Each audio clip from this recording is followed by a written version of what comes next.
الحمد لله رب العالمين، والصلاة والسلام على أشرف الخلائق أجمعين، سيدنا وسيد الأولين والآخرين، حبيبنا وحبيب إله العالمين، إمام المرسلين وخاتم النبيين، أبي القاسم المصطفى محمد.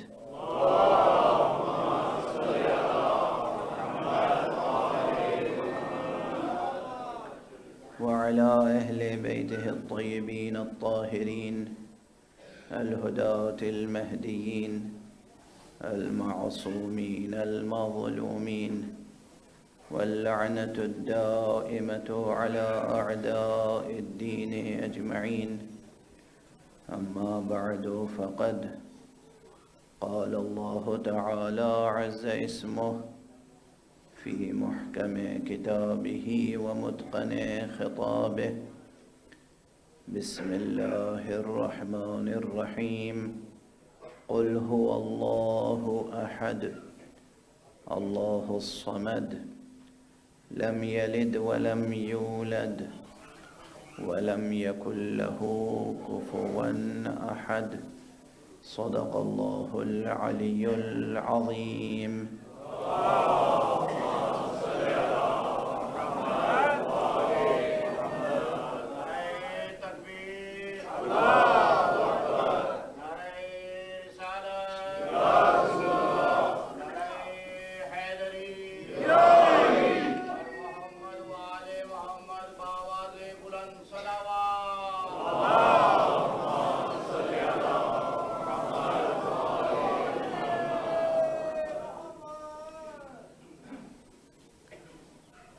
عزیزان گرامی،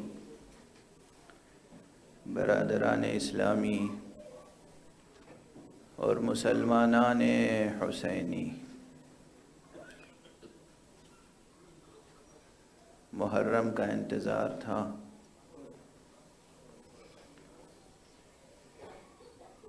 عشرہ شروع ہوا اور کس تیزی کے ساتھ گزر گیا۔ آج شب عاشور آ گئی۔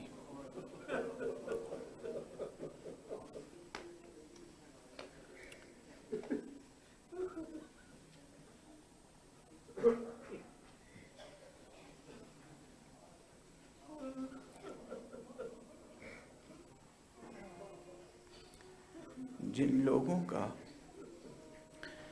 ایک وجودی رشتہ ہوتا ہے، ان کے لیے صبر کرنا آسان نہیں ہوتا۔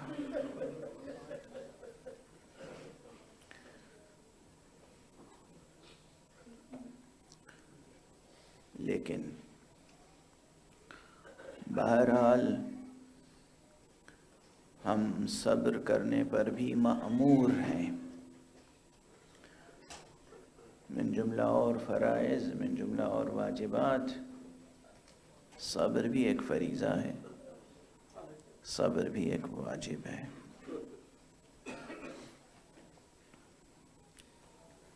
صبر بھی ایک عبادت ہے۔ سلسلہ گفتگو آپ حضرات کے ذہنوں میں محفوظ ہوگا۔ سلسلہ گفتگو کا عنوان تھا حقیقت اور حسین، اور اس عنوان کے لیے جس متن قرآنی کا انتخاب کیا گیا تھا وہ تھا سورہ اخلاص، سورہ توحید۔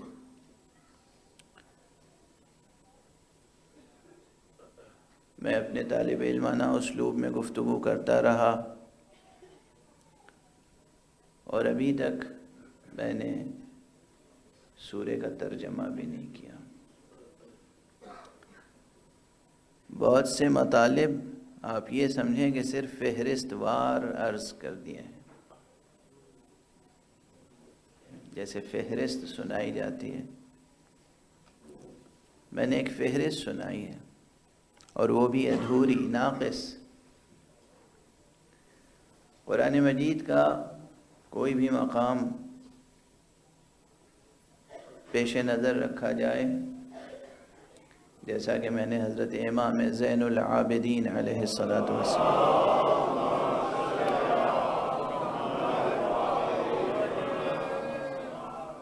کا ارشاد گرامی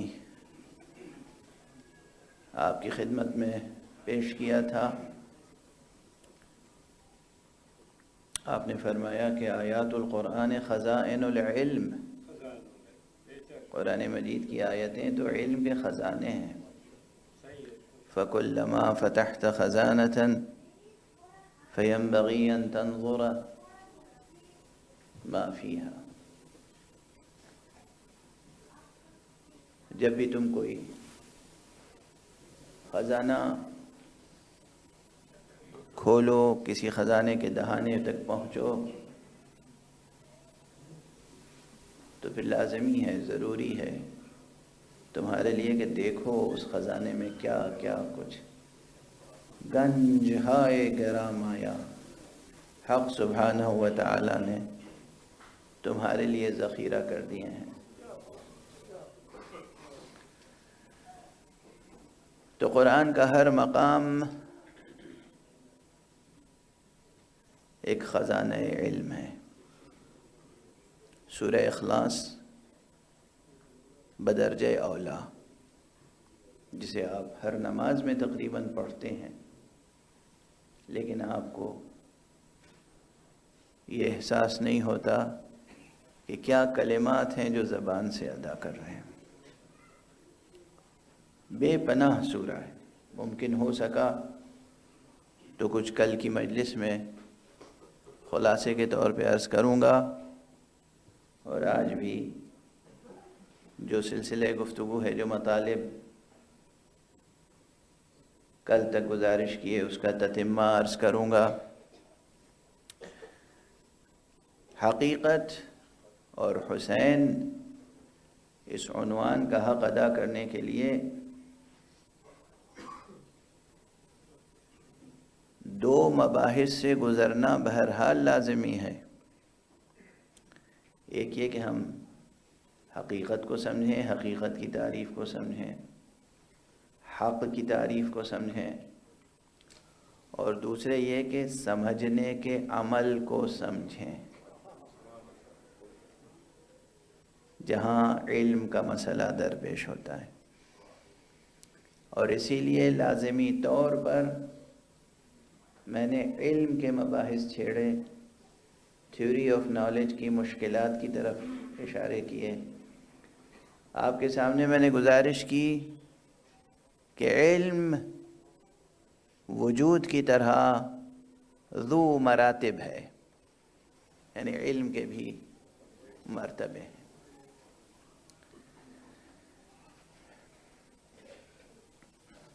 دو ضروری مطلب مختصر طور پر اس وقت عرض کروں، یعنی گویا وہ بھی اشاراتی انداز میں۔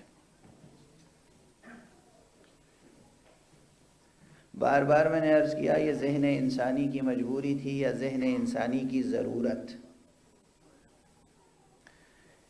کہ جب اس پوری کائنات کو سمجھنے کا مسئلہ درپیش ہوا تو پھر 10 کیٹیگریز آف بینگ کی تھیوری سامنے آئی، مقولات کی بحث سامنے آئی، اور اس میں ایک مقولہ مقولہ جوہر اور باقی 3 مقولے مقولات عرضیہ ہیں، سب اعراض ہیں۔ ایک جوہر ہے، باقی 9 اعراض ہیں۔ ایک ہے سبسٹنس، باقی 9 ایکسیڈنٹس ہیں۔ جب میں نے یہ بار بار آپ کے سامنے عرض کیا تو یہ ذہن عالی میں نہ آ جائے کہ حق سبحانہ و تعالیٰ کو جو جستجو کی جاتی ہے، اللہ کی جو جستجو کی جاتی ہے، اسے بھی ہم انہی 10 کیٹیگریز میں کہیں تلاش کریں۔ خدا نہ خواستہ یہ ذہنوں میں نہ آ جائے،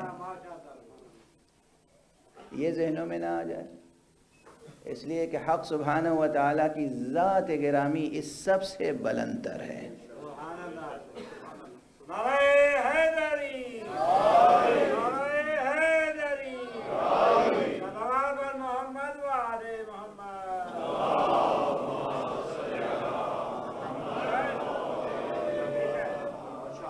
ہو سکتا ہے بچے نوجوان مغالطہ ہو جائے انہیں کہ اللہ جوہر ہے، نہیں، حق سبحانہ و تعالیٰ کسی کیٹیگری میں محدود و منحصر نہیں ہو سکتا۔ یہ سب کیٹیگریز اس عالم کے لیے ہیں، اس کائنات، اس دنیا کے لیے۔ یعنی گویا وہ دنیا، وہ عالم، وہ کائنات جو سورج کی روشنی میں روشن ہوتی ہے، جہاں تک سورج کی روشنی پہنچ رہی ہے وہاں تک جو کچھ دیکھا جا سکتا ہے اسے 10 کیٹیگریز میں کلاسیفیکیشن اس کی جا سکتی ہے، لیکن اس کے علاوہ بہت سی چیزیں ہیں کہ جو ان 10 کیٹیگریز میں نہیں آ سکتی۔ یہ علم بھی، یہ تو بالکل ذہن میں راسخ رکھیں کہ اللہ ذات حق سبحانہ و تعالی حقیقت الحقائق، وہ اس سے برتر ہے، وہ نہ جنس رکھتا ہے، نہ فصل رکھتا ہے، نہ جوہر ہے، نہ عرض ہے، نہ اس کی حد ہو سکتی ہے ممکن، نہ رسم، اس کو ہم ڈیفائن نہیں کر سکتے، ڈیفینیشن اس کے لیے کوئی پرپوز نہیں کر سکتے، وہ اس سب سے بلند ہے، بالا تر ہے۔ جو چیز ذہن میں آ جائے وہ مفہوم بنتی ہے، معلوم بنتی ہے۔ خدا عالم ہے، ہمارے ذہن کا معلوم نہیں بن سکتا۔ خدا عین علم ہے اور عالم ہے، وہ ہمارے ذہن کا معلوم اور ہمارے ذہن کا مفہوم نہیں بن سکتا۔ جو چیز ذہن میں آ جائے وہ خدا نہیں ہو سکتی۔ اس لیے ناحق حضرات زحمت کرتے ہیں، ناحق زحمت کرتے ہیں، قد و کاوش کرتے ہیں، کہتے ہیں ہماری سمجھ میں نہیں آتا، بھئی خدا تو کہتے ہی اسے ہیں جو آپ کی سمجھ میں نہ آئے۔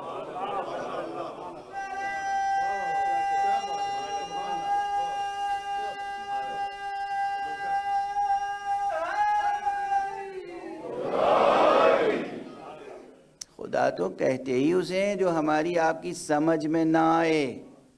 جو سمجھ میں آ جائے گا وہ خدا نہیں ہوگا۔ توجہ فرما رہے ہیں آپ؟ اور یہاں پر اب ٹھہر کے ایک جملہ عرض کر دوں جو اکثر کہتا رہا ہوں پھر کہہ رہا ہوں، اس فقیر کا جملہ ہے، اللہ وہ حقیقت ہے، خدا وہ حقیقت ہے جس کا انکار ناممکن ہے مگر اعتراف مشکل ہے۔ اعتراف آسان نہیں ہے،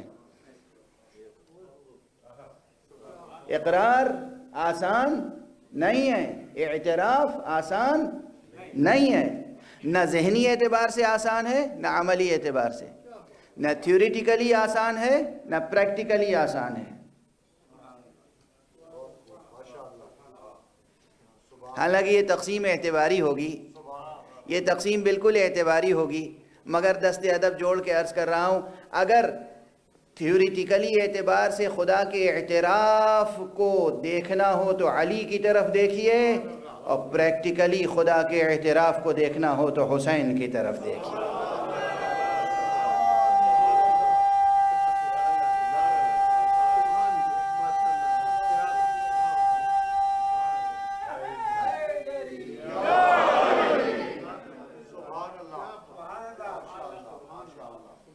حالانکہ یہ معصومین علیہ السلام میں سے ہر ایک تھیوریٹیکلی بھی پریکٹیکلی بھی ہر اعتبار سے یہ اہل اللہ ہیں، یہ ارکان توحید حق ہیں،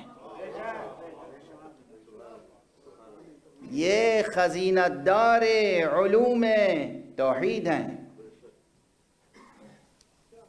خدا ہماری آپ کی سمجھ میں کب آئے گا؟ جبکہ یہ ہستیاں ہماری اور آپ کی سمجھ میں نہیں آ سکتی۔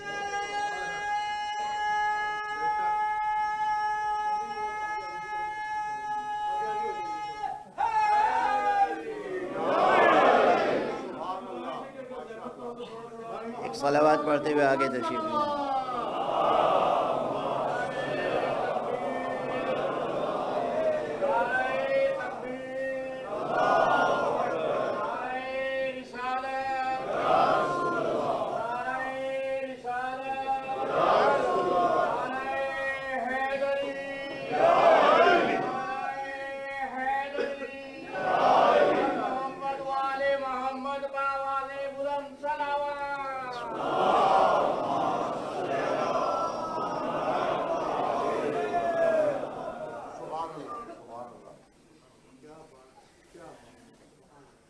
اس گنبد بیدر میں، اس خاکنائے دہر میں، اس زمین کے اوپر، اس آسمان کے نیچے کون ہے جو یہ کہہ سکے کہ ہم علی کو سمجھ سکتے ہیں؟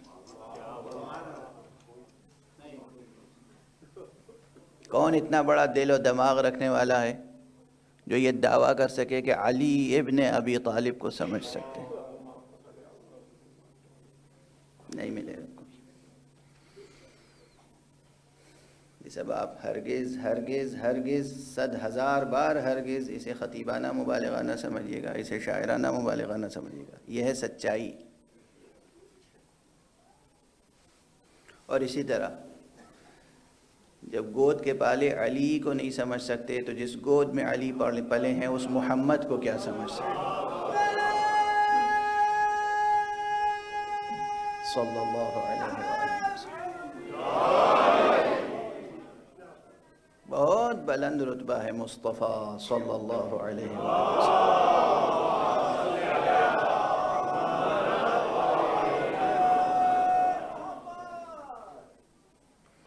بہرحال تو یہ جو حقیقتیں اس کائنات میں نظر آتی ہیں، زمین، آسمان، چاند، سورج، ستارے اور مختلف اشیاء، ان کے درمیان، آسمانوں زمینوں کے درمیان جو چیزیں ہیں، ان کو 10 کیٹیگریز آف بینگ میں ارسطوٹل نے ارینج کر دیا سمجھنے سمجھانے کے لیے۔ اس میں جو ہمارا علم ہے، ہمارا انسان کا، یہ علم ہے جس کے 5 یا 6 مراتب کی طرف کل اشارہ کیا تھا۔ میں نے کہا تھا علم کا ایک رتبہ یہ ہے کہ وہ جوہر بھی ہے، سبسٹنس بھی ہے۔ علم کا ایک مرتبہ وہ ہے کہ وہ ایکسیڈنٹ ہے، لیکن کون سا؟ کوالٹی، کیف نفسانی۔ جب صورتیں اشیاء کی ذہن میں آتی ہیں تو وہ مقولہ کیف میں ہوتی ہیں، کوالٹی ہیں۔ علامہ فخر الدین رازی بہت بڑے منطقی تھے، وہ بھی ان کا خاص نظریہ ہے کہ علم مقولہ کیف سے نہیں بلکہ مقولہ اضافہ سے ہے، یعنی ریلیشن، ایکسیڈنٹ آف ریلیشن۔ انہیں کیا مغالطہ ہوا، کہاں مغالطہ ہوا، کچھ لوگ اسے مغالطہ کہتے ہیں، کچھ لوگ اس کی تعویل کرتے ہیں، وہ بحث ہے پوری۔ لیکن بہرحال علم کا ایک رتبہ وہ ہے جو ہم تسلیم کر لیتے ہیں کہ ریلیشن۔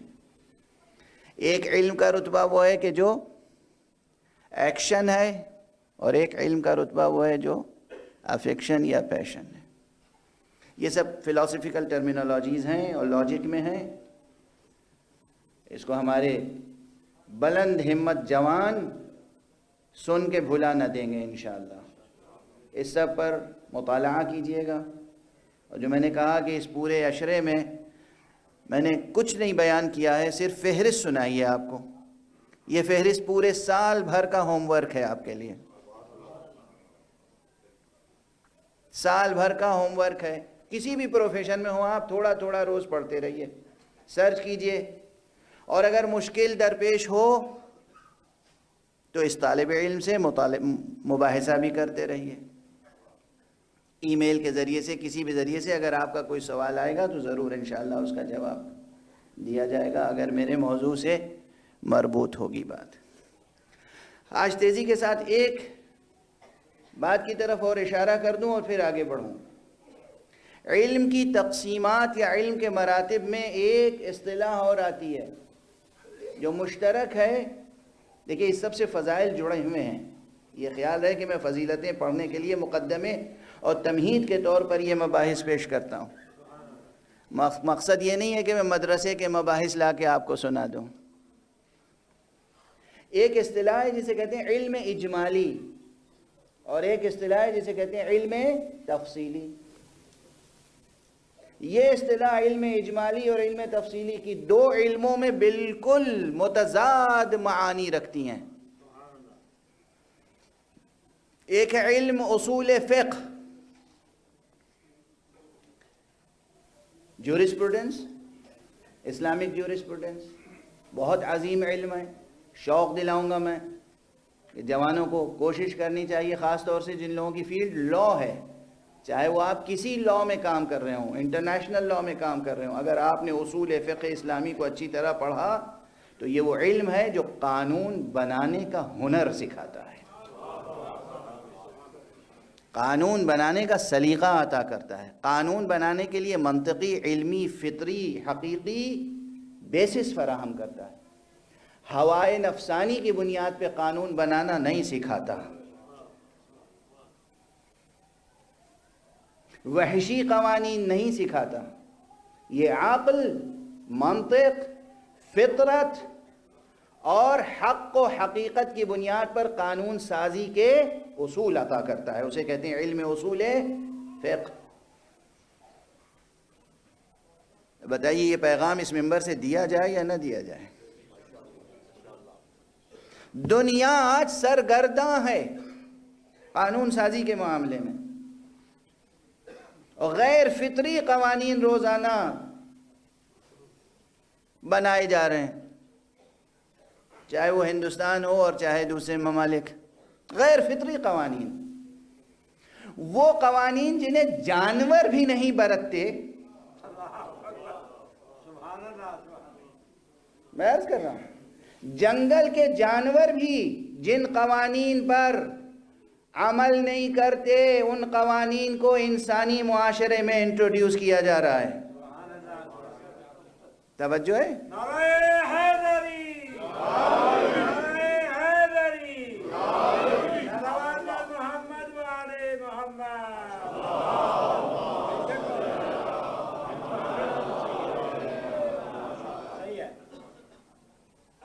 اب اشارہ کافی ہے، اس سے زیادہ وضاحت میں کر نہیں سکتا ممبر پر، کہ جنگل کے جانور بھی جن قوانین پر عمل نہیں کرتے، ان کے اصل وہ قانون نہیں، اس لیے کہ خلاف فطرت ہے، نیچر کے خلاف ہے، فطرت کے خلاف ہے، اسے ہمارے ہاں عدالتیں، ہائی کورٹ، سپریم کورٹ، کیا سپریم ہے ماشاءاللہ، وہ اسے قانون بنا دیتے ہیں۔ اور جب شریعت کی بات کی جاتی ہے تو کہتے ہیں یہ ٹریڈیشنل چیزیں ہیں، ان کی کوئی علمی اہمیت نہیں ہے۔ علم قانون اگر سیکھنا ہو دنیا کو تو فقہ اسلامی سے سیکھیں، اور اس کا ادعا میں نہیں کر رہا ہوں، میں دعویٰ نہیں کر رہا ہوں، خود اس ملک کے، یو کے اور امریکہ کے مختلف بڑے ہسٹورینز اور بڑے فلاسفرز اور بڑے لا میکرز نے اس بات کا اعتراف کیا ہے کہ اسلامک شریعہ اور اسلامک جورسپروڈنس یہ وہ ہے جس نے انسانی معاشرے میں، پوری دنیا میں انسانی معاشرے میں، ہیومن ہسٹری میں ایک لاجیکل لیگل سسٹم کو ڈیولپ کرنے میں مدد دی ہے۔ تو جو چیز لاجیکل لیگل سسٹم کو ڈیولپ کرنے میں مدد کر چکا ہے اسے آج ریجیکٹ کر رہے ہیں آپ، اور وہ قانون جو وحشی درندے جانوروں کے ہاں بھی رائج نہیں ہے اسے آپ انسانی معاشرے میں انٹروڈیوس کر رہے ہیں۔ یہ ہے 21ویں صدی، کالے جھوٹ کی صدی۔ صلوات پڑھ دیجئے محمد و آلہ۔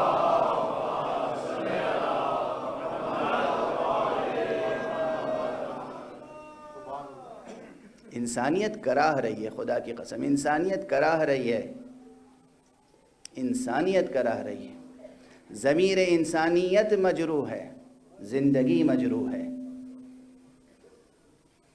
اقدار انسانی، ہیومن ویلیوز، ان میں جو شکست و ریخت کا سلسلہ جاری ہے، اب اس میں وہ عناصر، وہ ایلیمنٹس شامل ہوتے چلے جا رہے ہیں کہ حیرت ہوتی ہے۔ بہرحال تو میں عرض یہ کر رہا تھا کہ ایک ہے علم اصول فقہ، ایک حوالہ دے دوں، یاد رہ جائے گا. یہی جس وقت انگریزوں کی حکومت تھی بر صغیر پر، انڈین سب کانٹیننٹ، جب انڈیا، پاکستان، بنگلہ دیش یہ سب الگ الگ نہیں ہوا تھا، جب انہوں نے ایسٹ انڈیا کمپنی کا قدم وہاں پہنچا اور حکومت شروع کی، تو اس وقت جو پرانا ٹریڈیشنل ایجوکیشن سسٹم تھا اس کو سب سے پہلے انہوں نے توڑ دیا. اور کم سے کم 50 سال ایسے گزرے کہ اتنی بڑی آبادی اور اتنے بڑے ملک میں کوئی ایجوکیشن سسٹم موجود نہیں تھا سرکاری طور پر، اور جو غیر سرکاری ادارے تھے ان کو ختم کر دیا گیا تھا. 50 سال، آدھی صدی. اس کے کیا معنی ہے؟ یعنی کم سے کم 2 اور زیادہ سے زیادہ 3 نسلیں جہالت کے محیط تاریک ظالم سائے میں پروان چڑھی.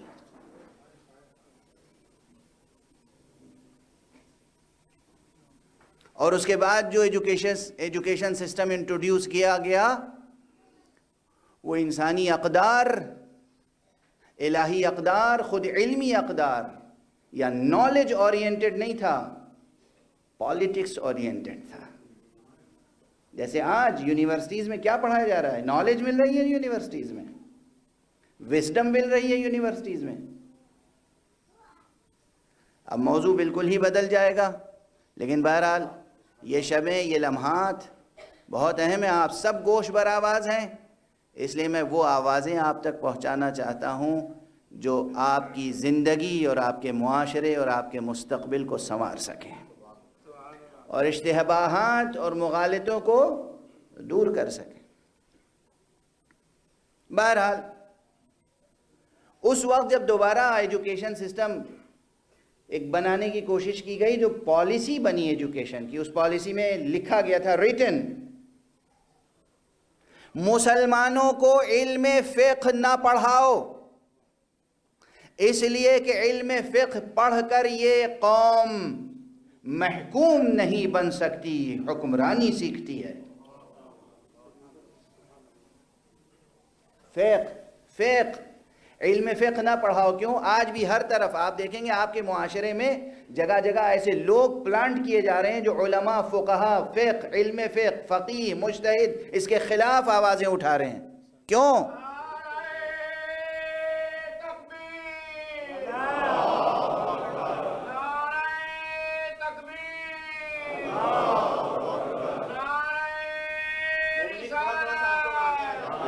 صلوات پڑھتے ہوئے ذرا آگے تشریف لے آئیں ممبر کی طرف.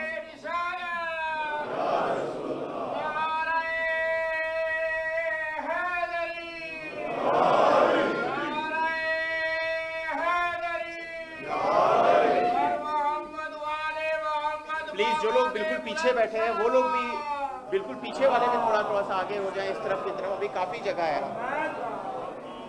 آج یہ ایک دن کی اور زحمت ہے، معذرت. تھوڑا سا آپ لوگ آگے آ جائیں پلیز، اس طرف بھی.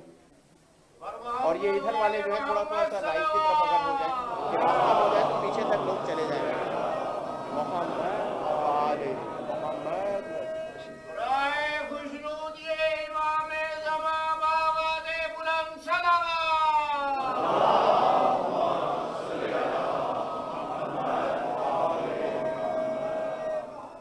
ایک بلند صلوات بھیج دیں محمد.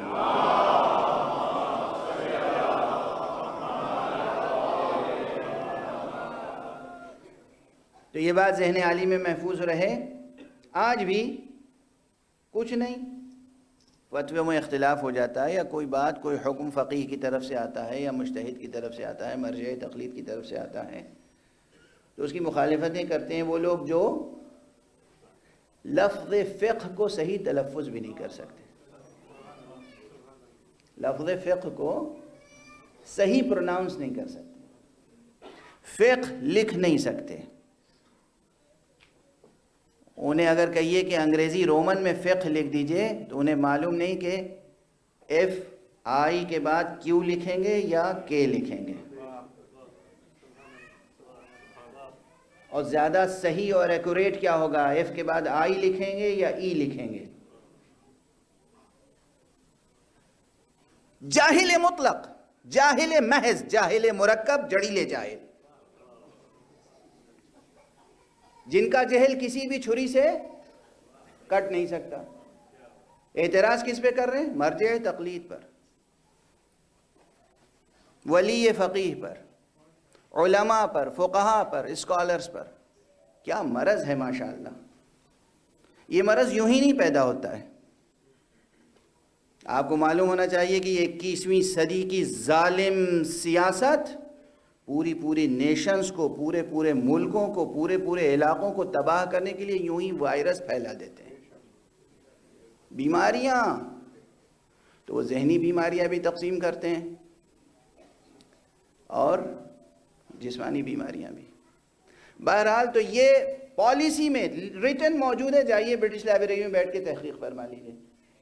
علم فقہ مسلمانوں کو نہ سکھاؤ، یہ ان کے نصاب تعلیم سے نکال دو، خارج کر دو، اس لیے کہ فقہ سیکھنے کے بعد یہ قوم حکمراں بن سکتی ہے، محکوم نہیں رہ سکتی۔ فقہ وہ علم ہے جو قانون سازی سکھاتا ہے، جو معاشرے کو منظم کرنا سکھاتا ہے۔ میں نے اپنی ان آنکھوں سے الفاظ پڑھے ہیں تب کوٹ کر رہا ہوں، کسی اخبار کی خبر کی بنیاد پر نہیں۔ تو بہرحال میں نے اشارہ کیا کہ آپ کو ذوق دلا رہا ہوں، شوق دلا رہا ہوں، اس لیے کہ آپ علم اصول فقہ بھی اگر میں ممبر پر اور وہ بھی شب عاشور ذکر کر رہا ہوں تو اس لیے کہ یہ میراث حسینی ہے، یہ میراث علوی ہے، یہ میراث محمدی ہے، یہ میراث مصطفی ہے، یہ میراث قرآنی ہے۔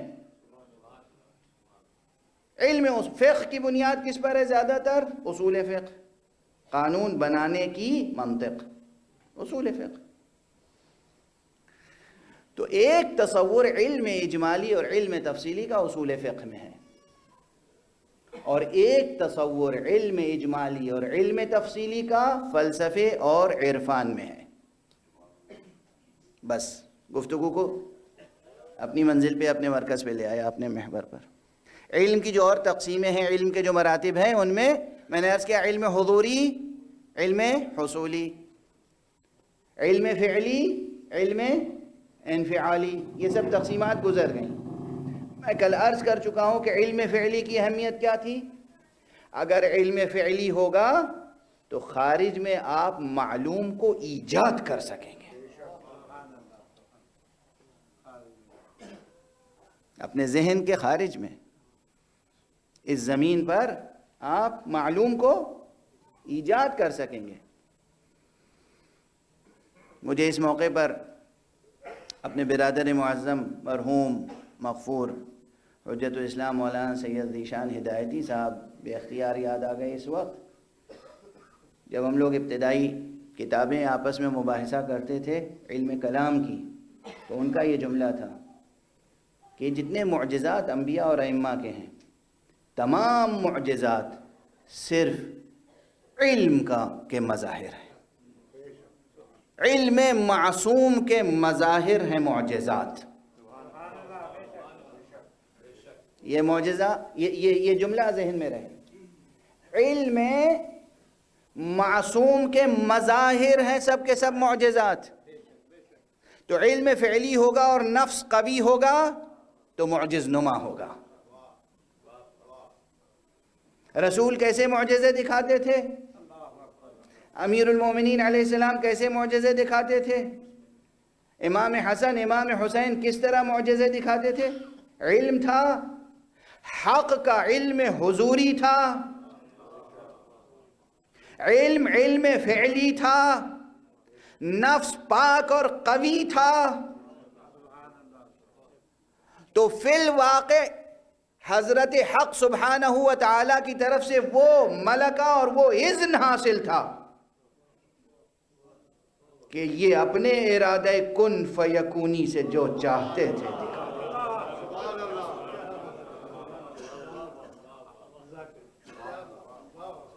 دیں۔ معصوم شناسی پر کام نہیں ہوا ہے جس طرح ہونا چاہیے۔ معصوم شناسی کا علم عام نہیں ہوا ہے جس طرح ہونا چاہیے۔ معصوم کی پہچان کیا ہے؟ معصوم کہتے کسے ہیں؟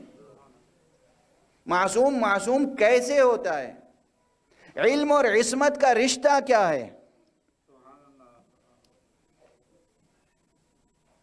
تو یہ جو علم کی تقسیمات ہیں، علم حضوری، علم حصولی، علم فعلی، علم انفعالی، اب آج ایک چیز کی طرف اور اشارہ کر دوں، علم اجمالی اور علم تفصیلی۔ علم اجمالی اور علم تفصیلی کی یہ اصطلاحیں دونوں، یہ ٹرمینالوجیز اصول فقہ میں بھی استعمال ہوتی ہیں اور علم فلسفہ اور عرفان میں بھی، لیکن دونوں میں بالکل برعکس ہے۔ اصول فقہ میں علم اجمالی کا رتبہ بہت کم ہے، علم تفصیلی کا رتبہ بلند ہے۔ اصلاً علم اجمالی اصول فقہ میں بہت کم رنگ ہے، یعنی علم اجمالی اصلاً مشکل سے اس کو علم کا رتبہ قرار دے سکتے ہیں۔ اب میں مثال بھی دے دوں تاکہ بہت الجھی نہ رہے بات، حالانکہ وقت صرف ہوگا اس میں، لیکن بہرحال بالکل تشنا نہ رہے بحث۔ اصول فقہ میں علم اجمالی کسے کہتے ہیں؟ اصول فقہ میں علم اجمالی یہ ہے کہ فرض کیجئے کہ یہاں پر یا کسی مسجد میں آپ تشریف لے جائیں اور اس مسجد میں وضو کے لیے 8-10 گنتی کے لوٹے رکھے ہوئے ہیں، بدھنے پرانے زمانے کے۔ مسجدوں میں کہاں ترقی ہوئی ہے ابھی اتنی، اور اس میں شبہ یہ ہو گیا کہ ان میں سے کسی ایک لوٹے میں جو پانی ہے وہ وضو کے لائق نہیں ہے، طاہر نہیں ہے۔ یہ 8 لوٹے یا 4 لوٹے جو رکھے ہیں ان میں سے کسی ایک میں، یہ علم اجمالی ہے، یعنی ان میں سے کسی ایک میں، تفصیل نہیں معلوم کہ اس میں یا اس میں یا اس میں یا اس میں۔ مثال دے رہا ہوں، ادھوری مثال، تاکہ وقت بھی زیادہ صرف نہ ہو، اس لیے کہ اصول فقہ و فقہ کی کلاس تو ہے نہیں۔ علم تفصیلی کیا ہے؟ جب یہی اجمال دور ہو جائے، وہ تفصیل ہے، تو اصل میں وہی علم ہے۔ ہمیں علم حاصل ہو جائے کہ بھئی یہ لوٹا جو ہے، یہ ظرف جو ہے، اس میں پانی وضو کے لائق نہیں ہے، باقی سب طاہر، مسئلہ حل ہو گیا۔ لیکن جب تک نہیں معلوم، بس اتنا معلوم ہے کہ یہ 4 میں سے ایک، اب اس میں بھی شبہ محصورہ اور غیر محصورہ کی بحث ہوتی ہے کہ اگر گنتی ہی کے 4 ہیں تو پھر 4 سے اجتناب لازم ہے۔ یہ نہیں کہیں گے کہ اب چونکہ نہیں معلوم تو چلیے کام چلا لیجئے کسی سے بھی، نہیں، چونکہ معلوم ہے یہ 4، ان 4 میں سے کوئی ایک بہرحال نجس ہے تو 4 سے پرہیز ضروری ہے۔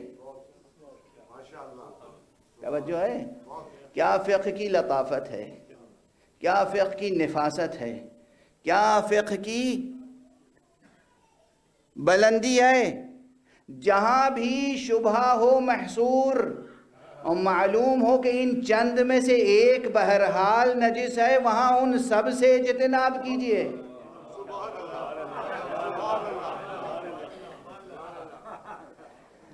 استفادہ اسی سے کیا جائے گا جہاں پورا یقین حاصل ہو کہ یہ مکمل طور پر طاہر ہے۔ صلوات پڑھ دیں محمد والے۔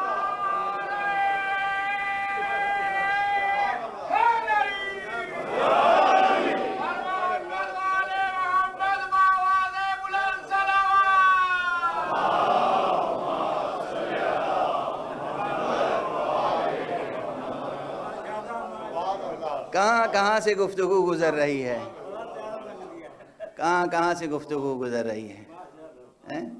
تو یہ علم اجمالی اور علم تفصیلی ہے فقہ و اصول فقہ میں۔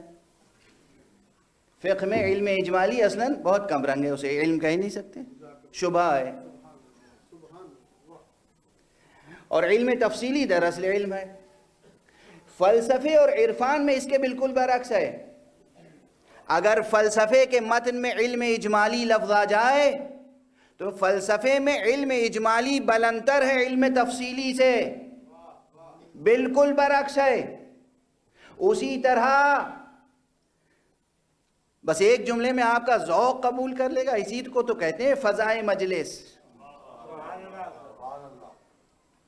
کوئی بہت لمبی چوڑی عبارت ہو، اس عبارت کو فزیکلی مختصر کرنا چاہیں، کیسے مختصر کریں گے؟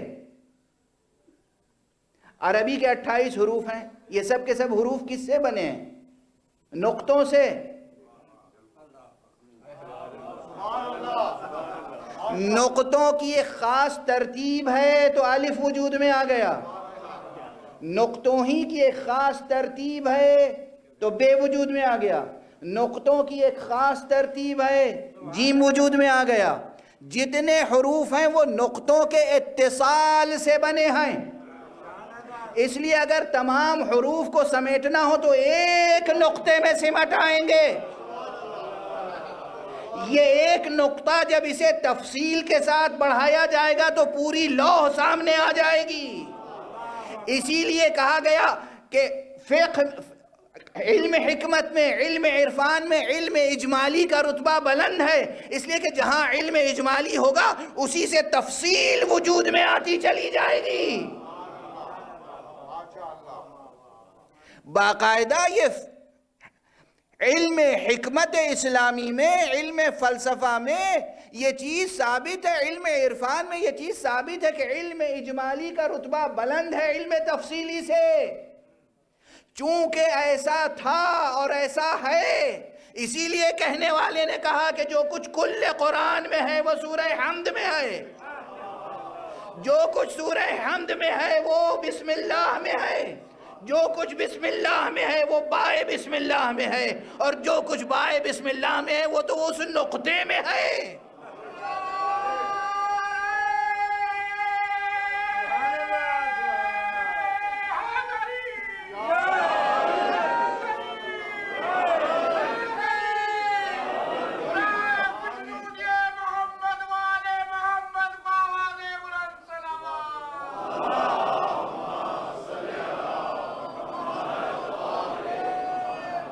اور وہ نقطہ بھی کون ہے؟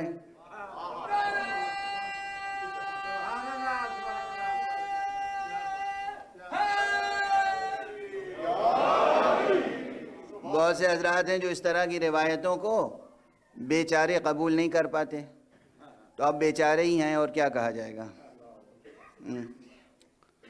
میں ہمدردی سے کہہ رہا ہوں، تحقیر کے لیے نہیں۔ الفاظ میں کچھ نہیں ہوتا، نیتوں میں سب کچھ ہوتا ہے، نیتوں میں ہوتا ہے۔ میری نیت تحقیر یا تضحیق کی نہیں ہے، ہمدردی ہے۔ بیچارے ہیں، نہیں سمجھ میں آتی بات، نہ قرآن کے نقطے سمجھ میں آتے ہیں، نہ علی کے رتبے سمجھ میں آتے ہیں۔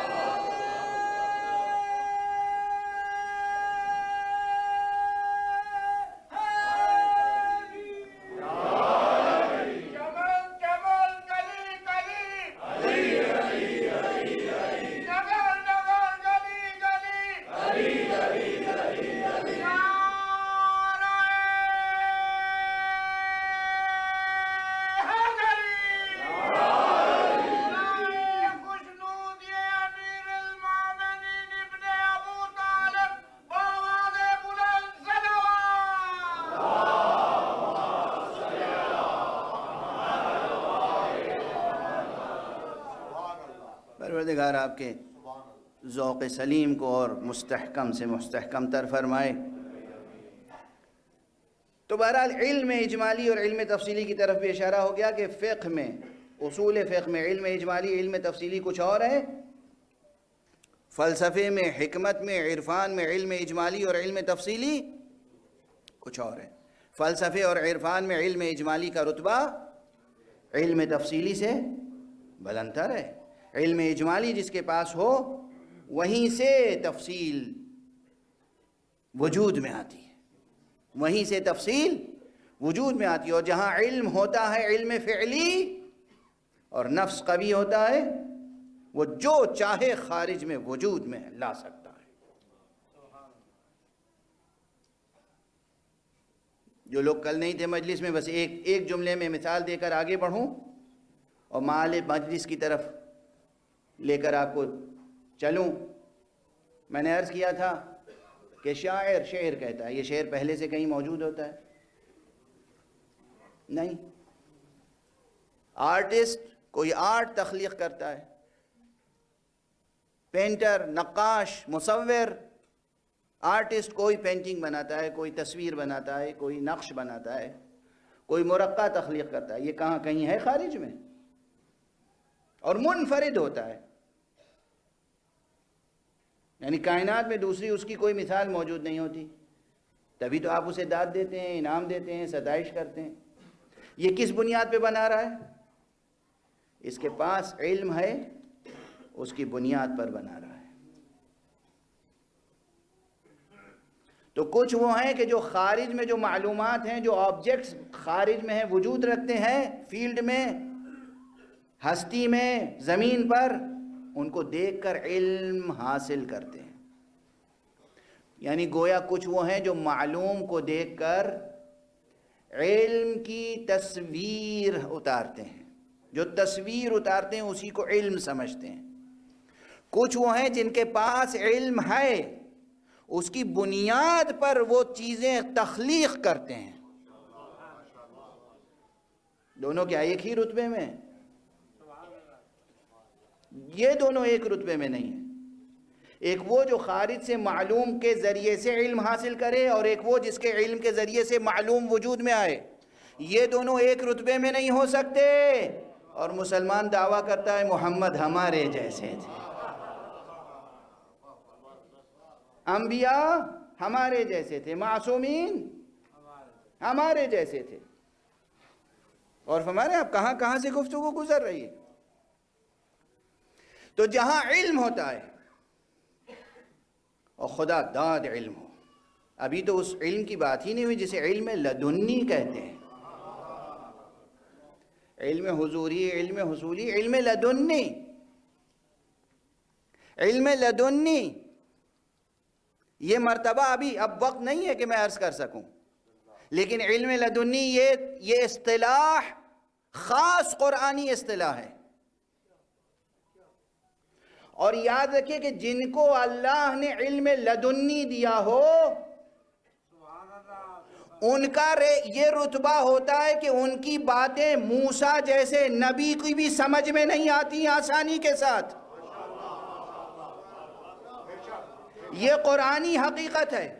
تو اب میں عرض کروں مسلمانوں، جس کے پاس علم لدنی ہو اگر اسے موسیٰ بھی نہ سمجھ پائیں تو علی کو تم کیسے سمجھ سکو گے؟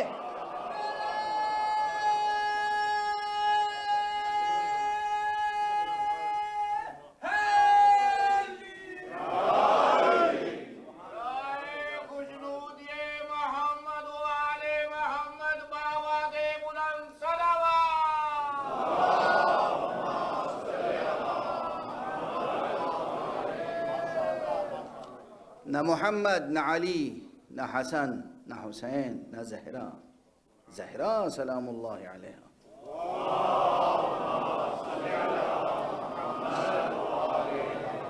ان کا مقام علمی، ان کا مرتبہ علمی کون سمجھ سکتا ہے؟ ان کی شخصیت کا جاہ و جلال کون سمجھ سکتا ہے؟ ان کی شخصیت کا جمال و جلال کون سمجھ سکتا ہے؟ لیکن بہرحال آج چونکہ شب عاشورہ ہے، اس لیے بس چند فقرے عرض کروں گا کہ اگر حقیقت تک پہنچنا ہے اور حق تک پہنچنا ہے، کیونکہ اس سے پہلے وہ شعر میں 2-1 مرتبہ پڑھ چکا ہوں تو اس لیے چاہ نہیں رہا تھا کہ پڑھوں، لیکن شعر اتنا اچھا ہے کہ جی چاہتا ہے پڑھنے کا۔ اور وہ شعر ہے مرحوم مقبول سید نواب افسر لکھنوی کا کہ ہر ایک ذہن میں ہے کچھ نہ کچھ تصور حق، ہر ایک ذہن میں ہے کچھ نہ کچھ تصور حق، ہم اس تصور حق کو حسین کہتے ہیں۔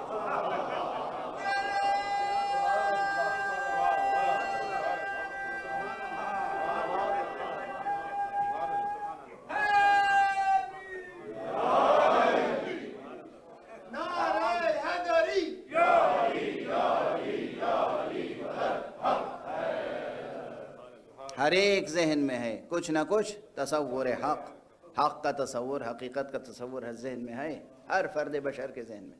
ہم اس کا نام حسین رکھتے ہیں۔ کیوں؟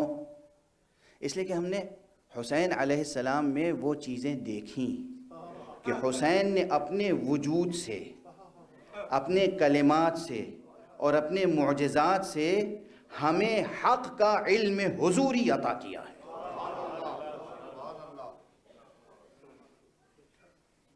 کاش یہ جملے محفوظ رہ جائیں اور کاش اس پر بحث ہو۔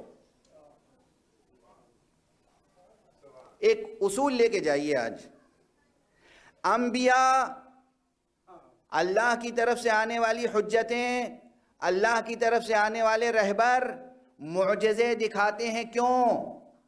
اصلاً معجزے کا فلسفہ یہ ہے کہ مخلوق کو خالق کا حضوری علم حاصل ہو جائے۔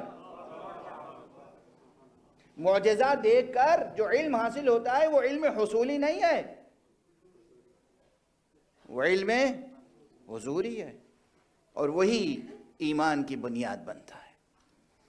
تو ہم نے سرکار سید الشہداء ابو عبداللہ الحسین علیہ السلام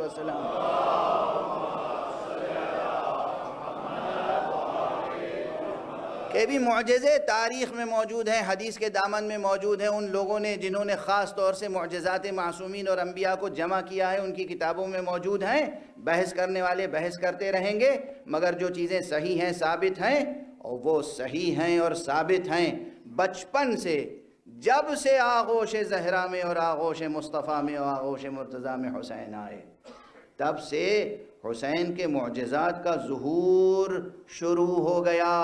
کیا عظمت ہوگی اس بچے کی جہاں نانا بھی صاحب اعجاز ہے، بابا بھی صاحب اعجاز ہے، ماں بھی صاحب اعجاز ہے، بھائی بھی صاحب اعجاز ہے، اتنے صاحب اعجاز کے ہوتے ہوئے اس کا معجزہ بھی ظاہر ہو رہا ہے۔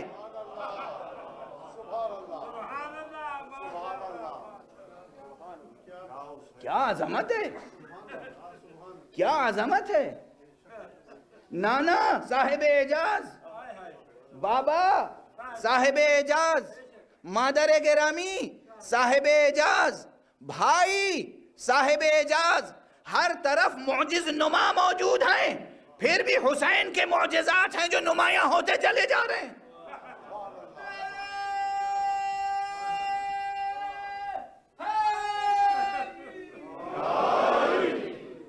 اس حسین کے حوالے سے حق اور حقیقت تک نہ پہنچیں گے تو کس کے حوالے سے پہنچیں گے؟ چاہے وہ بچپن میں فرشتوں کا آنا ہو، چاہے وہ فطرس کا آنا ہو، چاہے وہ دردائیل کا آنا ہو، جن کی سمجھ میں نہیں آتی یہ باتیں انہیں خصوصی کلاسیں لینے کی ضرورت ہے۔ آج اب اس پہ بحث کی گنجائش نہیں، میں صرف حوالہ دیتے ہوئے آگے بڑھ رہا ہوں۔ حسین کا بچپنا ہے، ولادت ہوئی ہے، ولادت ہوئی ہے اور کرامات اور برکات اور معجزات کے اظہار کا سلسلہ شروع ہو گیا۔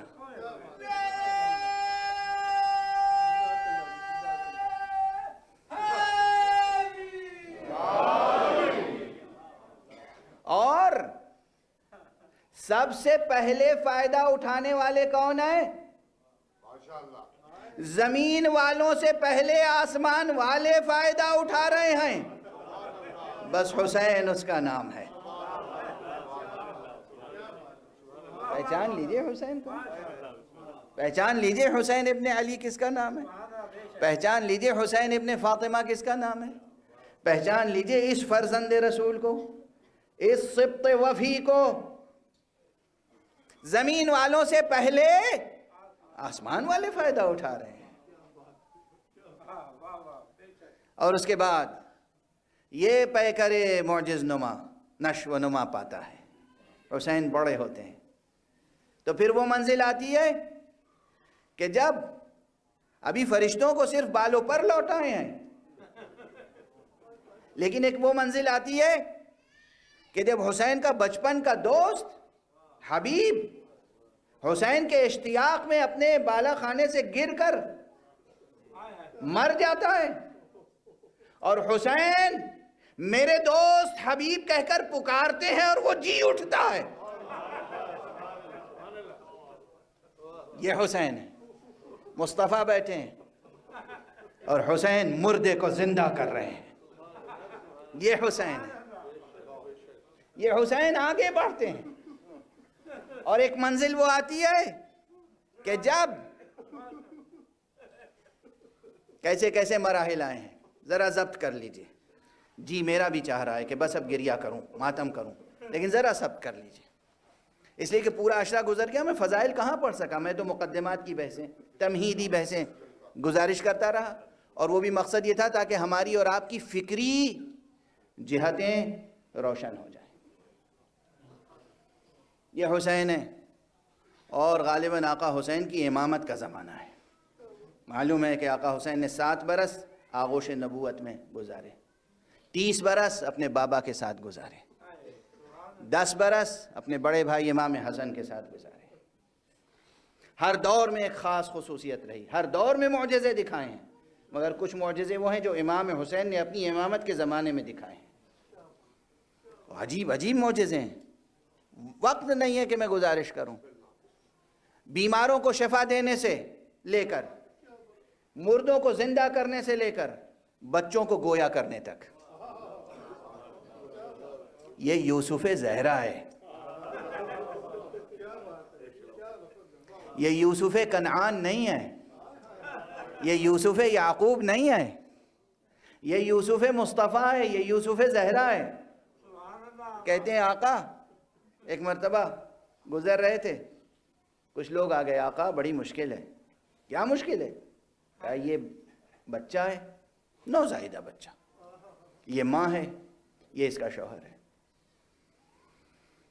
یہ ایک شقی شخص آ گیا ہے، یہ کہہ رہا ہے یہ بیٹا میرا ہے، گھر اجڑ جائے گا، تباہی آ جائے گی، فیصلہ کیسے کیا جائے؟ کہا اچھا۔ اس خاتون سے، اس عورت سے مخاطب ہو کے کہا یہ کس کا بچہ ہے؟ کہا خدا کی قسم یہ میرے شوہر کا بیٹا ہے، یہ اس کو میں جانتی بھی نہیں، اسے پہچانتی بھی نہیں، یہ الزام تراشی کر رہا ہے۔ دیکھیے آپ کا لہجہ بدل گیا، کہ قبل اس کے پروردگار تجھے رسوا کرے، سچ کا اعتراف کر لے۔ اس کے معنی کیا ہیں؟ یہ کہنے کے معنی کیا ہیں؟ کہ حسین اس باپ کا بیٹا ہے جو میدان جنگ میں بھی سامنے آنے والوں کی پیشانی دیکھ کر بتا دیتا ہے کہ قیامت تک اس کی نسل میں مومن پیدا ہونے والے ہیں یا مومن پیدا ہونے والے ہیں۔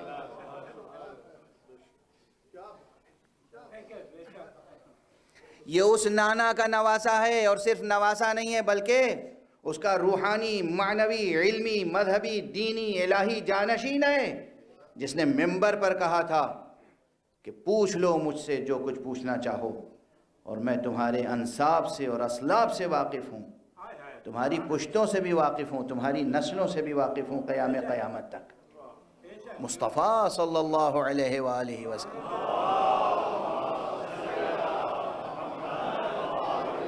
حضور کا بھی یہ دعویٰ موجود ہے تاریخ میں، ذکر کر چکا ہوں اس سے پہلے، کہ پیغمبر نے منبر سے کہا تھا جو پوچھنا ہو پوچھ لو، اور اس کے بعد لوگ کھڑے ہوئے، فرمائیے میرے والد کا کیا نام ہے؟ کیا ذہن تھا، کیا ذہنیت تھی، کیا تہذیب تھی، کس معاشرے کے افراد تھے۔ بہرحال وہ پیغمبر کا معجزہ، وہ علی کا مرتبہ، یہ حسین ہے۔ جیسے ہی اس نے کہا قبل اس کے کہ خدا تجھے رسوا کرے، اعتراف کر لے، کہا نہیں میں سچ بول رہی ہوں۔ کل میں نے کیا کہا تھا، کل یا پرسوں؟ سچ آنکھوں سے نظر نہیں آتا، میں سچ بول رہی ہوں۔ سچ آنکھوں سے نظر نہیں آتا، جھوٹ بھی آنکھوں سے اسی طرح نظر نہیں آتا جیسے شیطان نظر نہیں آتا۔ سچ اسی طرح آنکھوں سے نظر نہیں آتا جیسے فرشتے نظر نہیں آتے، جھوٹ اسی طرح آنکھوں سے نظر نہیں آتا جیسے شیطان نظر نہیں آتا۔ لیکن بہرحال اب یہ جملہ نہیں کہوں گا۔ امام علیہ السلام نے اس عورت کو کی تنبیہ کے بعد جب وہ اپنے جھوٹ پر اڑی رہی تو اب کیا کیا؟ اس بچے کی طرف توجہ کی، اس بچے کی طرف، اور امام کے حکم سے وہ بچہ گویا ہوا۔ آپ غور فرمائیں یہ کون سی منزلت ہے؟ جو گہوارے میں آغوش مادر میں نوزائیدہ بچے کو گفتگو کرنے پر اور گواہی دینے پر مجبور کر دے، اور اس بچے نے فصیح و بلیغ زبان میں اعتراف کیا اور جو حقیقت حال تھی وہ بیان کی۔ اب میں پورا واقعہ ذکر نہیں کروں گا۔ مقام بیان میں یہاں پر جو شاہد ہے، جس بات کی طرف اشارہ کرنے آئے کہ وہ یہ حسین ہیں علیہ السلام، جو گہوارے میں چاہیں تو بچے کو بھی گویا کر دیں، اور اس طرح کے کتنے معجزات ہیں۔ بس جو علم الہی، قدرت الہیہ اور دیگر صفات الہیہ کا اس طرح اپنے معجزات و کرامات میں اظہار کر کے مخلوق کو خالق کا علم حضوری عطا کرے، وہی وہ ہو سکتا ہے جس کے ذریعے سے، جس کے توسل سے، جس کے توسط سے حقیقت کو سمجھا جا سکے۔ بس گفتگو تمام کر رہا ہوں، آج کی گفتگو یہیں تک، آج کی گفتگو یہیں تک۔ معصوم شناسی کا ذوق پیدا کیجئے۔ معصوم کیا ہوتا ہے؟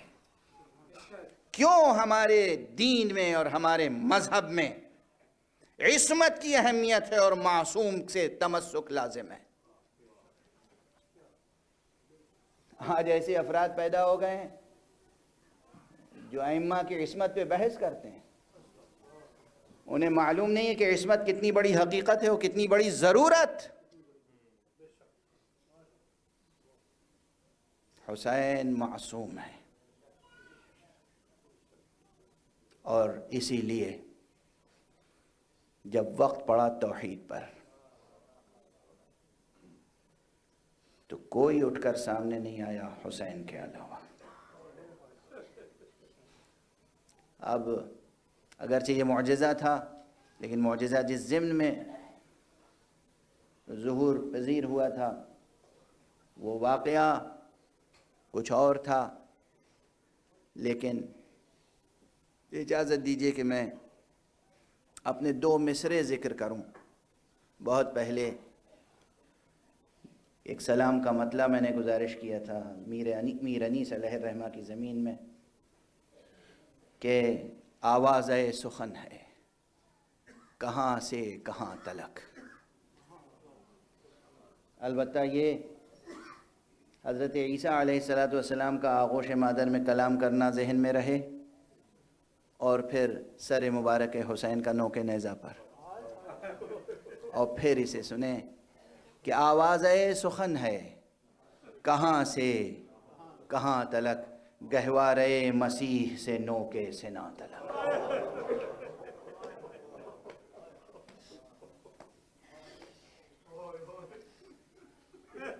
آواز سخن ہے کہاں سے کہاں تلک، گہوارے مسیح سے نوک سنا تلک۔ جو بچوں کو گہوارے میں گویا کر دے، اس کے لیے یہ شک بھی نہیں کرنا چاہیے کہ اس کا سر نیزے پہ کس طرح گفتگو کر سکتا ہے۔ آپ سب کی آنکھیں نم ہیں،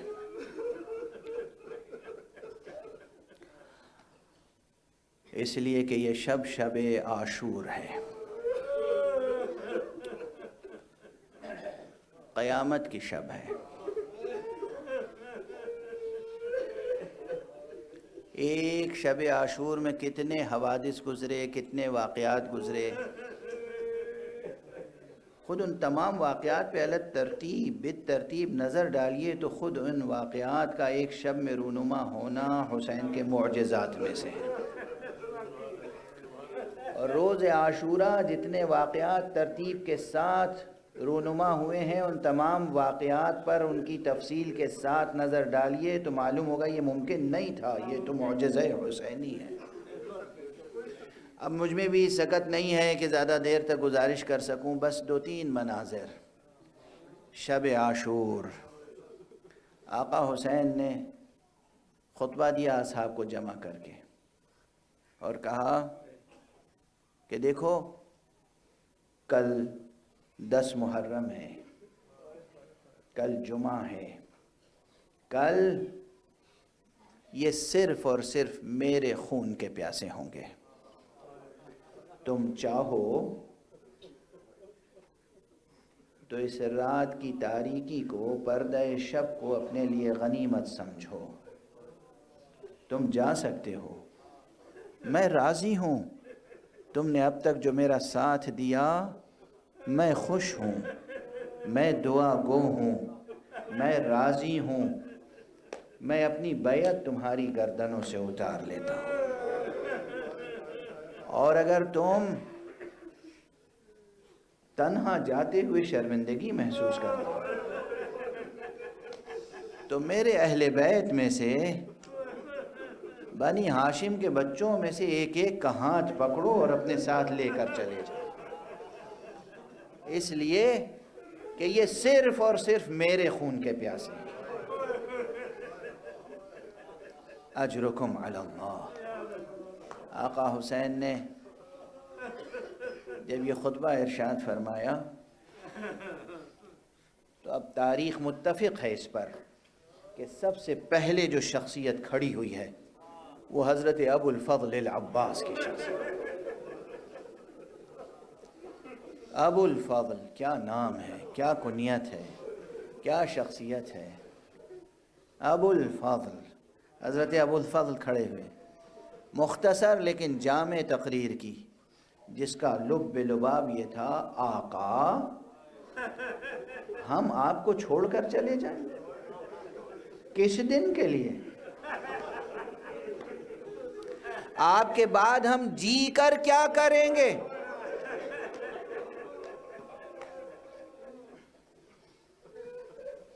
ایسی یادگار اور مؤثر تقریر کی جس کی گونج قیامت تک باقی رہے گی۔ اس کے بعد اصحاب کا سلسلہ شروع ہوا۔ حضرت حبیب ابن مظاہر کھڑے ہوئے، حضرت مسلم ابن اوسجہ کھڑے ہوئے، حضرت زہیر قین۔ یہ جملہ زہیر قین کا ہے جو کچھ عرصے پہلے تک دوسرے گروہ کے سمجھے جاتے تھے، لیکن جب معصوم کی معرفت حاصل ہو گئی، جب حسین علیہ السلام کو پہچان لیا، جب حسین علیہ السلام کے حوالے سے حق کو پہچان لیا، تو اب کیا فرمایا ہے؟ کہتے ہیں کہ فرزند رسول، یہ ایک زندگی کیا، اگر ہم آپ کے ساتھ قتل کیے جائیں، ٹکڑے ٹکڑے کیے جائیں، پھر زندہ کیے جائیں، پھر قتل کیے جائیں، پھر ٹکڑے ٹکڑے کیے جائیں، پھر زندہ کیے جائیں، اسی طرح ہمیں 70 بار بھی قتل کیا جائے اور زندہ کیا جائے تب بھی آپ کا ساتھ نہیں چھوڑے۔ یہ زہیر قین کے جملے ہیں۔ اجرکم علی اللہ، اجرکم علی اللہ، جزاکم اللہ خیر الجزا۔ بس زیادہ دیر تک گفتگو کرنے کی اب سکت نہیں ہے، اور میری خواہش ہے کہ زیادہ دیر تک نوحہ پڑھیں، آپ ماتم کریں۔ آپ کے نوحے خدا کرے کہ بی بی زہرا کے دل کے زخموں کا مرہم بنے۔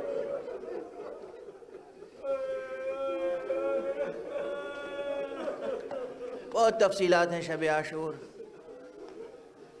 آقا نے سب کی تقریریں سنی، سب کو دعائیں دیں، اور اس کے بعد پھر تصرف، پھر معجزہ، پھر تصرف۔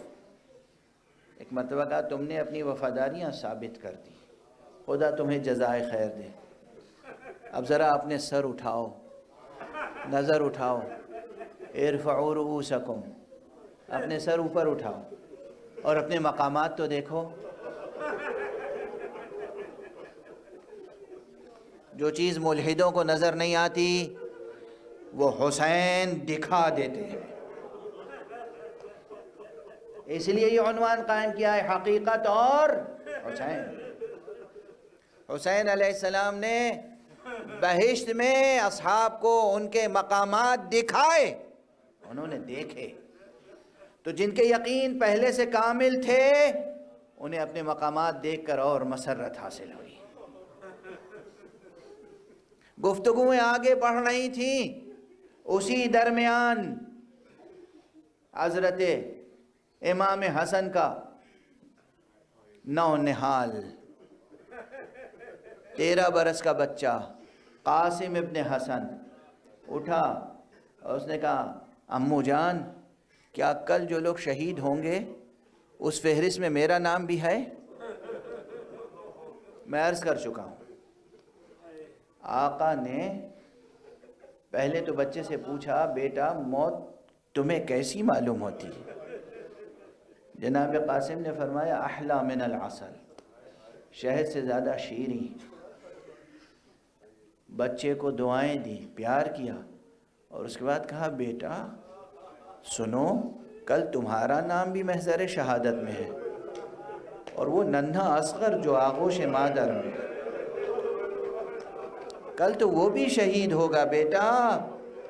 قاسم یہ سن کر تڑپ گئے اور کہا امو جان کیا دشمن خیمہ گاہ میں آ جائیں گے؟ اجرکم علی اللہ، کیا دشمن خیام تک آ جائیں گے؟ اب مجھے نہیں معلوم، روات نے تفصیلات نہیں بتائیں آقا نے اس وقت کیا کچھ فرمایا، مگر بزرگوں سے یہ جملے سنتا آیا ہوں کہ آقا نے اس وقت غالباً یہ فرمایا بیٹے قاسم نہیں، جب تک میں زندہ رہوں گا اس وقت تک کوئی خیمے میں نہیں آ سکے گا، میں اس بچے کو خود اپنے ہاتھوں پہ لے کر جاؤں گا۔ اجرکم علی اللہ، اجرکم علی اللہ۔ یہ سورہ اخلاص کے ضمن میں مجلسیں آپ کے سامنے گزارش کی، تو آج ایک مصرع ذہن میں آیا جو خاص طور سے حضرت علی اصغر کے تعلق سے تھا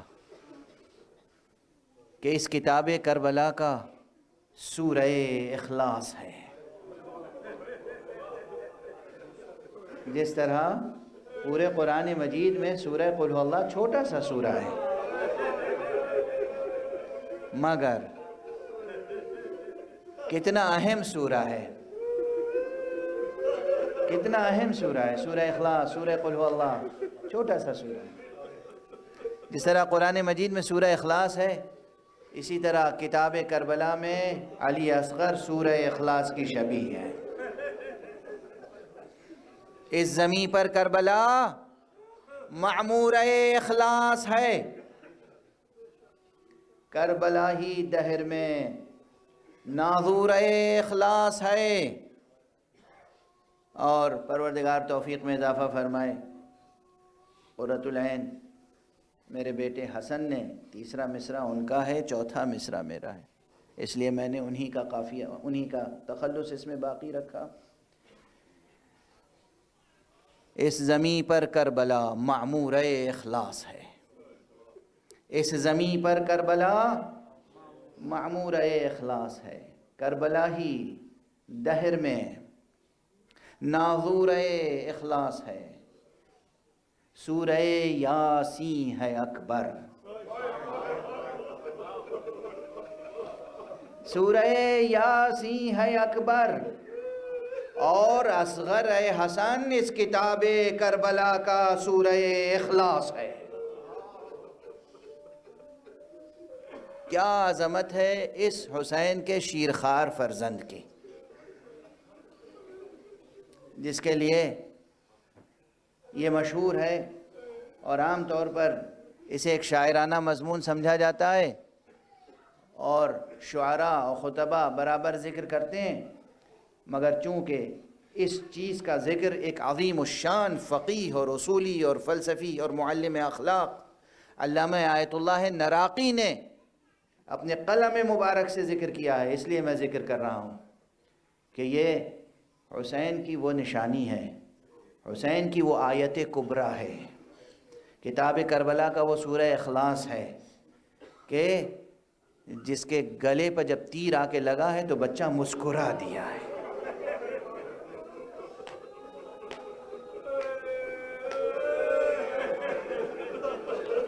اجرکم علی اللہ، اجرکم علی اللہ، اجرکم علی اللہ، اجرکم علی اللہ، اجرکم علی اللہ۔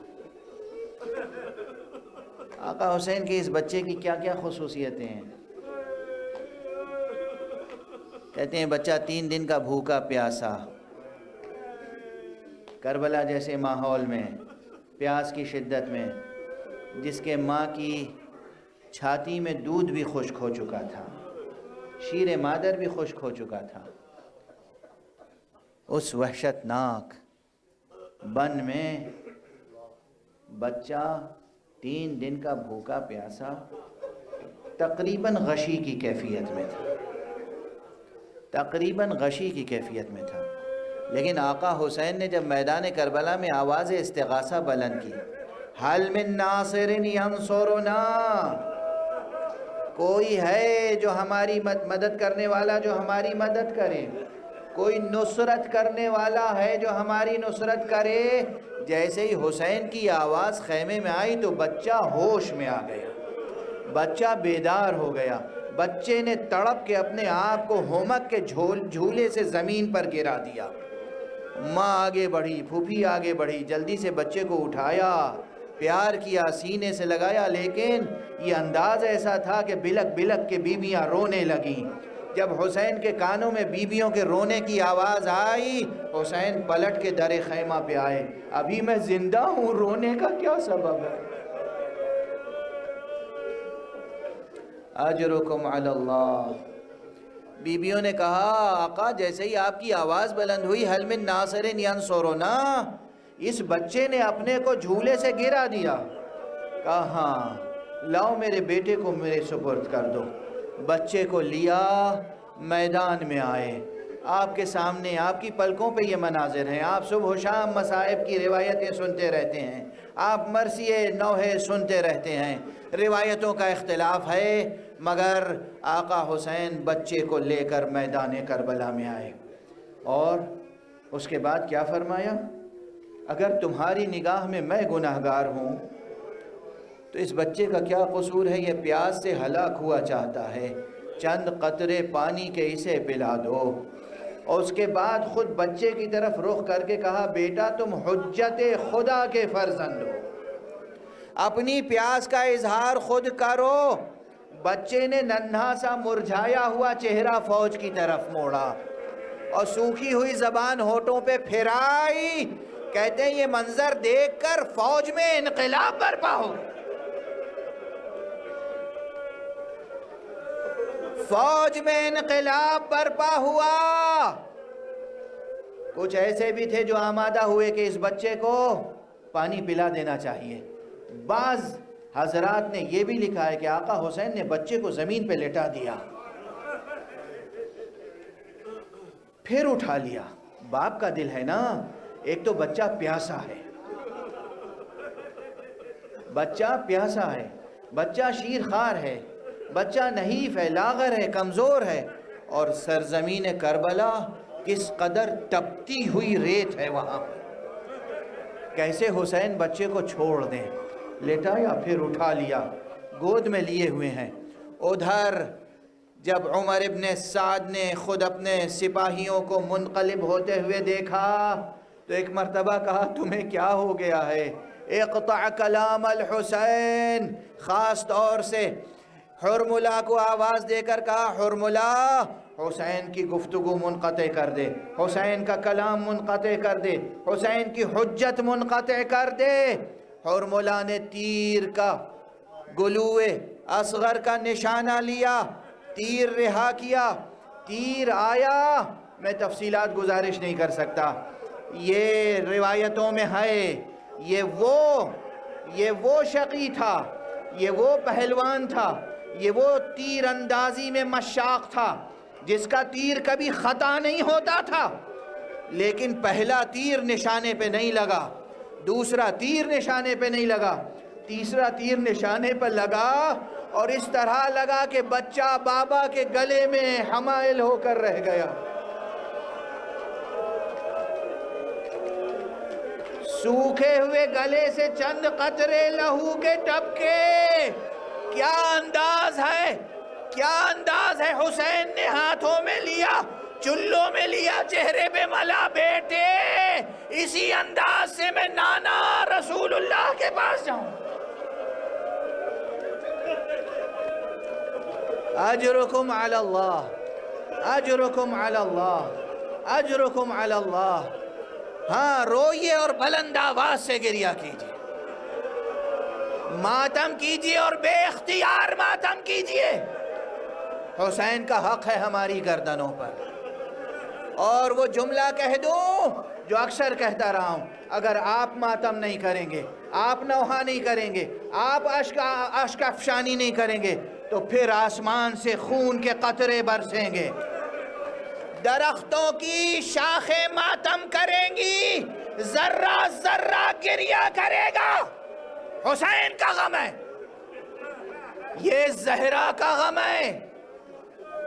شب عاشور ہے, شب عاشور ہے. تذکرہ ختم کر رہا ہوں. کل عاشور, توجہ رکھیے گا, ایک دوسرے کو مسکرا کے نہ دیکھیے گا, ایک دوسرے کو تحیت میں پرسہ دیجیے گا. حسین کا, حسین علیہ السلام کا پرسہ دیجیے گا. اس پرسے کا ثواب کہیں زیادہ ہے اس ثواب سے جس کی جستجو میں آپ رہتے ہیں.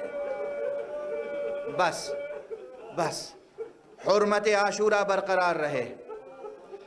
عاشورہ کی غم انگیزی آپ کی طرف سے اس میں کم رنگی نہ ہونے پائے.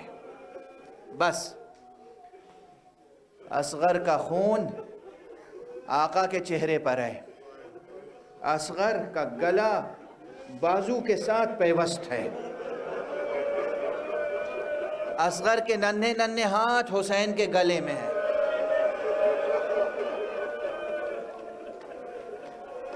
مگر کیا حسین کا صبر ہے؟ میں روایت پڑھ چکا ہوں کل, وہ حسین جو جناب علی اکبر کے سینے سے خون کا فوارہ دیکھ کر سینے پہ ہاتھ رکھ کے اور باہوں میں اکبر کو لے کر لیٹ گئے اور زینب کو سہارا دینا پڑا آواز دے کر, بھیا حسین. اور جیسے ہی زینب نے آواز دی, حسین نے گویا اپنی طاقت جمع کر لی. لیکن آج اصغر کا لاشا اس طرح لے کر حسین کے قدموں میں کوئی اضطراب نہیں آئے. حسین آگے بڑھ رہے ہیں, پھر پیچھے ہٹ رہے ہیں. انا للہ و انا الیہ راجعون, رضا بقضائہ و تسلیما لامرہ. انا للہ و انا الیہ راجعون, رضا بقضائہ و تسلیما لامرہ. معصوم کے ایک ایک عمل میں حکمتیں ہیں. اس طرح اس عظیم مصیبت کو محفوظ کیا ہے کہ حسین کی یہ آواز قیامت تک گونجتی رہے گی, اور ہمیں اور آپ کو یہ سعادت ملتی رہے گی کہ عمل عاشور کے ضمن میں اس عمل کو دہراتے رہیں. اور بس آخری فقرہ, حسین 7 مرتبہ آگے بڑھے, 7 مرتبہ پیچھے ہٹے. حسین امام ہیں, حسین حجت حق ہیں, حسین انسان کامل ہیں, حسین ولی اللہ الاعظم ہیں اپنے وقت میں.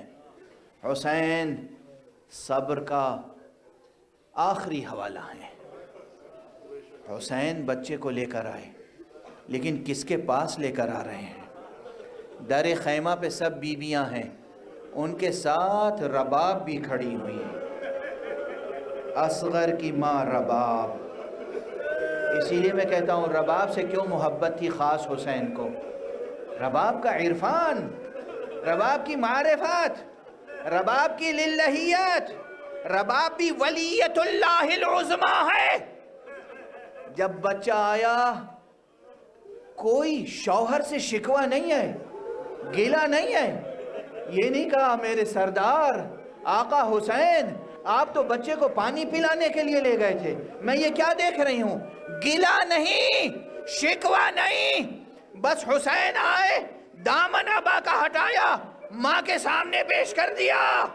تاریخ نگارو دیکھو، چشم فلک دیکھ، حسین کا صبر اور رباب کا صبر۔ بس رباب نے کہا بنیا امثلک ینہر، میرے بچے، میرے لال، میرے بیٹے، کیا تجھ جیسے بھی ذبح کیے جاتے؟